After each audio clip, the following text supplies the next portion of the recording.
Hi, my name is Abdool Hamid, and I will be speaking on Immanuel Kant and David Hume regarding the concepts of human will and aesthetic judgments and taste.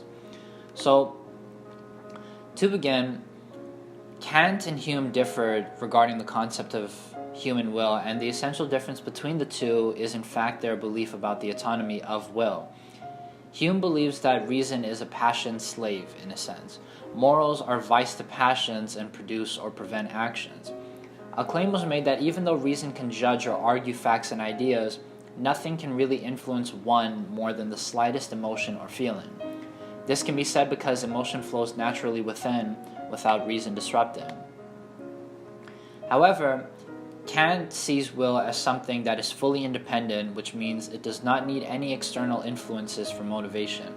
He believes that reasoning can determine that in some cases, option is good and sometimes even required, and this is because it presents itself as a command to act accordingly whether one wants to or not.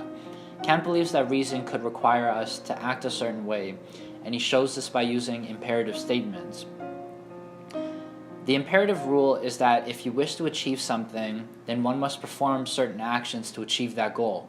He felt that this is an action based on a condition, so in other words, do the action because it's a duty whether you like it or not.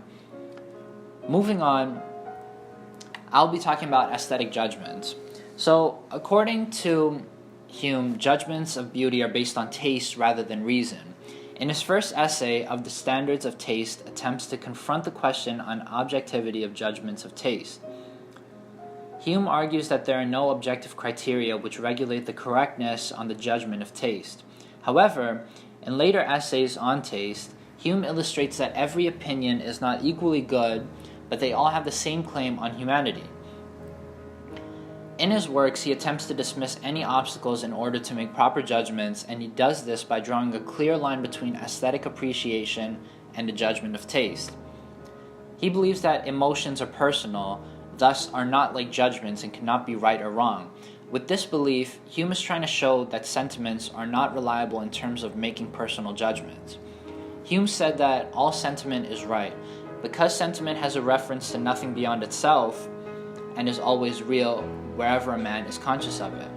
What Hume means is that for a proper judgment on taste to be made, there must be no wrong in the way one's sentiment have been directed towards it.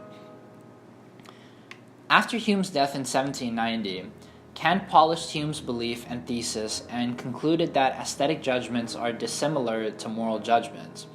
In addition, it can be said that Hume and his thoughts on aestheticism established a fundamental role in Kant's justification of an aesthetic judgment.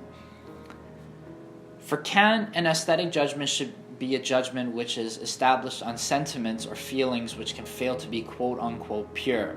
He argues that all minds operate in the same way, which means they are structurally alike. This also applies to the judgments of taste. Kant claims that when one passes judgment on something, it is based on what one feels towards a certain thing.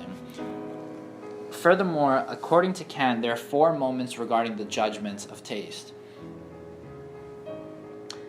So, first, the essential requirement of a judgment of taste is that it is subjective. Thus, unlike an empirical judgment, a judgment of taste should be based on a feeling of pleasure, displeasure, delight, or disapproval. Second, one is disinterested, meaning that one takes pleasure in something because one judges it as beautiful rather than judging it beautiful because one finds it pleasurable. The third moment involves making a judgment on an object's beauty. What I mean by that is when one takes it that everyone else who perceives the object should also judge it to be beautiful and relatedly to share one's pleasure in it. Fourth, basically you're determining whether the object you're perceiving is purposeful or not. So Kant argues that any object that we perceive should affect us as if they had a purpose, although no particular purpose can be found. And those are the four requirements to make a judgment on taste.